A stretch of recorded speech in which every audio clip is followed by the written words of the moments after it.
Hi viewers, welcome to our channel. ప్రస్తుతం మనతో పాటు టీడీపీ స్పోక్స్ పర్సన్ సూర్యదేవలత గారు ఉన్నారు. వారితో ఒకసారి మాట్లాడదాం. మేడం నమస్కారం. మేడం నమస్తే.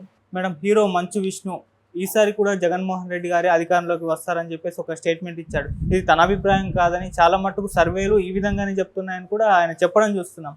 మరి ఆయన మాటల పైన మీ ఒపీనియన్ ఏంటి మేడం? ఏమిటో ఆయనకు ఒక్కళ్ళకి అట్లా సర్వేలు కనపడ్డాయో ఏమో తెలియట్లేదు, కానీ అందరికీ అయితే సర్వేలు అంటే రిలయన్స్ గ్రూప్ వాళ్ళు చేయించిన ఎవరు చేయించిన సర్వేల్లో అయినా ఖచ్చితంగా తెలుగుదేశం గవర్నమెంట్ ఫామ్ చేస్తుందనే చెప్తుంది. నేషనల్ మీడియాలో అయినా అవే చెప్తున్నాయి. అందరూ అలా చెప్తుంది. చాణక్య ఇప్పుడు ఎక్స్పెషల్లీ ఎప్పుడు కూడా దాని మీద డిపెండ్ అవుతుంది కాబట్టి పొలిటికల్ అది కూడా టీడీపీ అనే చెప్తుంది. అందరూ ఎందుకు ప్రశాంత్ కిషోరే చెప్పేశాడు టీడీపీ వస్తుంది అని చెప్పేసి. ఎవరైతే ఎప్పుడూ కూడా ప్రశాంత్ కిషోర్ వైసీపీకి చేసే అదే వ్యక్తి అతనే చెప్పేశాడు టీడీపీయే వస్తుందని. సో అలాంటప్పుడు ఎప్పుడైనా ఈయన పర్సనల్గా ఈయన పెట్టి చేయించాడో సరే, ఈయన సాటిస్ఫాక్షన్ చేయడానికి ఈయన తగిన వాళ్ళు ఎవరైనా చెప్పారో చెప్పుండొచ్చేమో, కానీ ఎందుకంటే ఈయన ఎప్పుడు కూడా అదే మంచు విష్ణు ఎప్పుడూ కూడా జగన్మోహన్ రెడ్డికి అనుచరుడు లాగానే బిహేవ్ చేస్తుంటాడు. చూస్తూనే ఉన్నాం. ఎందుకంటే వాళ్ళ వైఫ్ చుట్టాలు అవటం విరోనికా కానివ్వండి అది. సో మొన్న ఎక్కడో సోషల్ మీడియాలో కూడా చూసినట్టున్నా. ఎందుకంటే పోస్టులు పెడుతుంటే విరోనికా ఏదో పోస్టులు పెడుతుంటే ఎవరో కమెంట్స్ చేస్తున్నారంట. మా అన్నయ్య నేను సపోర్ట్ చేస్తాను అదంట. సపోర్ట్ చెయ్యి, అదేదో ఆయన అన్నయ్య అయితే వివేకానంద గారు కూడా బాబాయ్ అవుతారేమో కదా ఆవిడికి. బాబాయ్యో పెదనాన్నో ఏదో వరుస అయి ఉంటుంది. అలాంటప్పుడు ఆయన ఎవరు చంపారో కూడా అడిగితే అన్నయ్యని బాగుంటుంది. ఎందుకంటే మిగతా చెల్లెళ్ళు అడుగుతున్నారు, ఈ చెల్లి కూడా కలిసి అడిగింది అనుకోండి అన్నని, సో తెలుస్తుంది. అసలు చెల్లెళ్ళే దూరం వచ్చారు. ఈ చెల్లెలు ఎందుకు ఇప్పుడు అన్నయ్య మీద అంత ఇది చూపిస్తుందో తెలియదు. అంటే అధికారం ఎవరుంటే వాళ్ళు అన్నయ్య బాగుకోరుతారేమో తెలియట్లేదు. ఆ బాబాయ్ని ఎవరు చంపారో కూడా ఈ చెల్లెలు కూడా కనుక్కొని అన్నయ్యని కనుక్కొని చెప్పిందంటే ప్రజలకు అందరికీ కూడా అర్థమవుతుంది. అంటే ఇప్పుడు వన్ థింగ్ మనకు అర్థమవుతుంది ఏంటంటే అధికారం ఉంది కాబట్టి ఆయన మేము సపోర్ట్ చేయాలి. సో ఒక కుటుంబంలో మేము కొంతమంది ఇట్లా కొంతమంది అటు ఉన్నామనుకోండి, సో ప్రాబ్లం లేదు. సో ఈ స్ట్రాటజీ నమ్ముకొని వాళ్ళు అలా ఇది చేస్తున్నారు అనేది అర్థమవుతుంది. ఒకే కుటుంబంలో ఇన్ని డైవర్షన్స్ మనకు చూస్తున్నాం ఇప్పుడు ఇక్కడ. అటు కొంతమంది మాట్లాడటం, ఇటు కొంతమంది మాట్లాడటం అనేది మనం చూస్తూనే ఉన్నాం. ఇప్పుడు ఈ ఎలక్షన్ స్టార్ట్ అయిన దగ్గర నుంచి ఈ డ్రామా కూడా చూస్తూనే ఉన్నాం కాబట్టి మనకు అర్థమవుతుంది.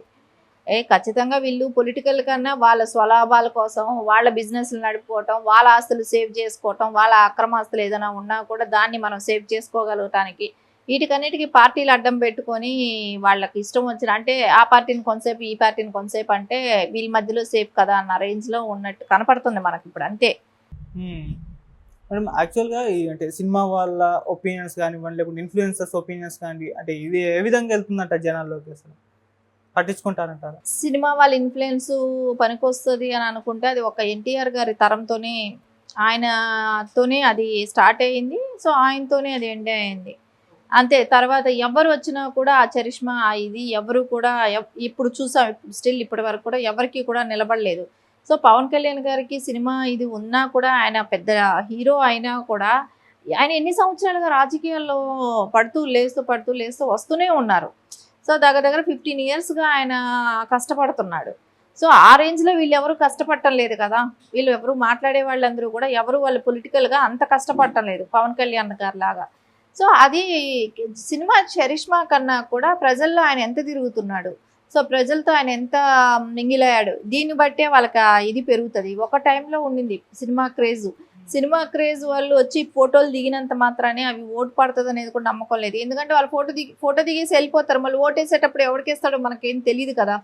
ఒక రోజుల్లో అది అంటే ఎన్టీఆర్ గారి టైంలో అయితే అసలు అభిమానమే కానివ్వండి, ఆయన చేసిన సినిమాలే కానివ్వండి, ఆ రోజులు దీనికే కానివ్వండి ఖచ్చితంగా అది అప్పుడు పని ఉంది. కానీ ఈరోజు అట్లా లేదు. సినిమా అనేది ఆ టైం వరకు వాళ్ళు ఉంటారు. సో మళ్ళీ తర్వాత వాళ్ళు ఏం చేస్తున్నారు, వాళ్ళ సమాజంలో వాళ్ళు ఏం మంచి చేశారు ఇవన్నీ కూడా చూస్తారు. సో ఎప్పుడు కాంట్రవర్షియల్ పర్సన్సా ఇవన్నీ కూడా చూసి బేరీజ్ చేసుకునే ఖచ్చితంగా. ఇప్పుడు బాలకృష్ణ గారు ఉన్నారు. సో 2 times ఆల్రెడీ ఎమ్మెల్యే అయ్యారు అక్కడ ఆయన.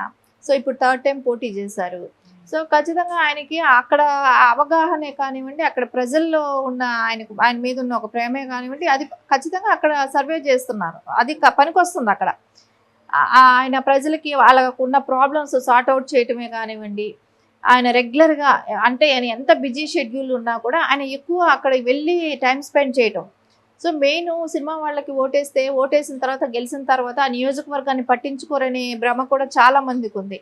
అట్లా బాలకృష్ణ గారు ఉండరు కాబట్టి ఖచ్చితంగా ఆయన ప్రజల్లో ఉండాలనుకుంటారు కాబట్టి ఆయన ఎల్లబట్టి అక్కడ కార్యక్రమాలే కానీ ఎక్కడ కూడా అక్కడ జరగాల్సిన అభివృద్ధికే కానివ్వండి, ఆయన ఏమైనా చేయగలుగుతాడా పర్సనల్గా వ్యక్తులకి, అలాంటివన్నీ కూడా ఆయన చేసుకుంటూ వస్తున్నాడు కాబట్టి ఈరోజు ఆయనకి 2 సార్లు గెలిపించారు, నెక్స్ట్ కూడా గెలిపిస్తారు. సో అదేం ప్రాబ్లం కూడా రాదు ఆయనకి ఈ విషయంలో. ఇప్పుడు సర్వేలన్నీ కూడా జగన్మోహన్ రెడ్డి వైపే ఉండడం చూస్తున్నామని చెప్పేసి ఆయన అన్నారు మంచు విష్ణు గారు. అంటే ఈ సర్వేల్లో జెన్యూనిటీ ఎంత ఉంటుంది? ఇప్పుడు కొన్ని టీడీపీ గెలుస్తాయని చెప్తున్నారు, కొన్ని వైసీపీ గెలుస్తాయని చెప్తున్నారు. అంటే సర్వేలు ఎంతవరకు నమ్మచ్చు అంటారు? సర్వేలు అంటే కొన్ని బ్రాండ్ ఉండేటివి ఉన్నాయి. సో చాణక్య లాంటివి ఇట్లాంటివి కొన్ని ఉన్నాయి కదా.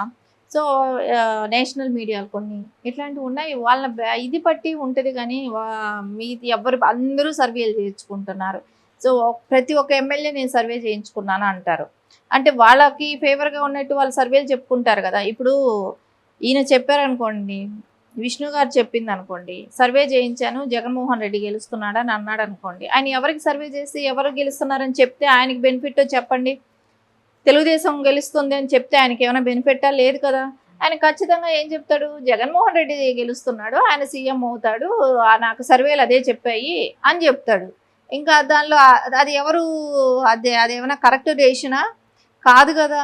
అది అందరికీ తెలుసు ఇది ఫేక్ ప్రచారాలని. అందుకని అట్లాంటివి పట్టించుకోరండి, ఎవరు పట్టించుకోరు. సర్వేల్ని అంత ఇది తీసుకోవాల్సిన అవసరం లేదు. కొన్ని ఉన్నాయి, కొన్ని కంపెనీలసే కానీ కొంతమంది చేసే సర్వేసే కానీ సర్వేలు ఖచ్చితంగా అవి పరిగణలోకి తీసుకోబడతాయి. ఇలాంటివి ఎవరు పట్టించుకోరు. అండ్ జనాల మీద కూడా ప్రభావం చూపించవా సర్వేలన్నీ కూడా ఇటువైపు ఉన్నాయి అని చెప్పి వాళ్ళు కూడా ఆలోచిస్తారు కదా, సర్వేలు కూడా చూస్తారు కదా వాళ్ళు. ఈవేళ రేపు అందరూ ఎడ్యుకేటర్స్, అందరికీ తెలివి ఉంటుంది అందరికీ కూడా.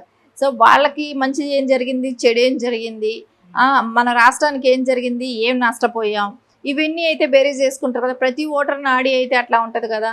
సో ఈ సర్వేల మాట కన్నా కూడా వాళ్ళు ఫస్ట్ వాళ్ళ మైండ్ సెట్ ఎలా ఉంది, సో వాళ్ళు దేనికి ఓటేయాలి, మనకు కావాల్సిన నీడ్ ఏంటి, ఇప్పటి వరకు మనం కోల్పోయింది ఏంటి, ఇవన్నీ వాళ్ళు బేరీజ్ చేసుకున్నప్పుడు ఖచ్చితంగా వాళ్ళకి ఎవరైతే బెనిఫిట్, ఖచ్చితంగా ఎవరైతే వస్తే ఆ రాష్ట్రం బాగుపడుతుంది అనుకున్నప్పుడు ఖచ్చితంగా వాళ్ళకే ఓటేస్తారు. ఇలాంటి సర్వేలు ఇప్పుడు జగన్మోహన్ రెడ్డి గెలుస్తాడని చెప్పి ఎవరో ఫేక్ సర్వేలు చేసుకొని వచ్చినంత మాత్రాన అది మోసపోయి ఓటేస్తారనుకుంటే మటుకు వైసీపీ అంత ఫూలిష్ పార్టీ ఇంకోటి ఉండదు కూడా. ఖచ్చితంగా తెలుగుదేశానికి, ఎందుకంటే గతంలో జరిగిన అభివృద్ధి చూసుకుంటారు, గతంలో ఏం చేశారు, ఆయన ఉండుంటే ఏం జరుగుంటుంది. సో మనం 5 ఏళ్ళు లేకపోబట్టి మనం ఎంత మిస్ అయ్యాం, మన రాష్ట్రానికి ఒక క్యాపిటల్ సిటీ ఇదేని కూడా చెప్పుకోలేని పరిస్థితిలో ఉన్నాము అనేది ఖచ్చితంగా ఎవరైనా ఆలోచిస్తారు. కాబట్టి ఖచ్చితంగా ఈసారి అయితే తెలుగుదేశంకే ఓటేస్తారు. Okay madam, thank you so much. Thank you.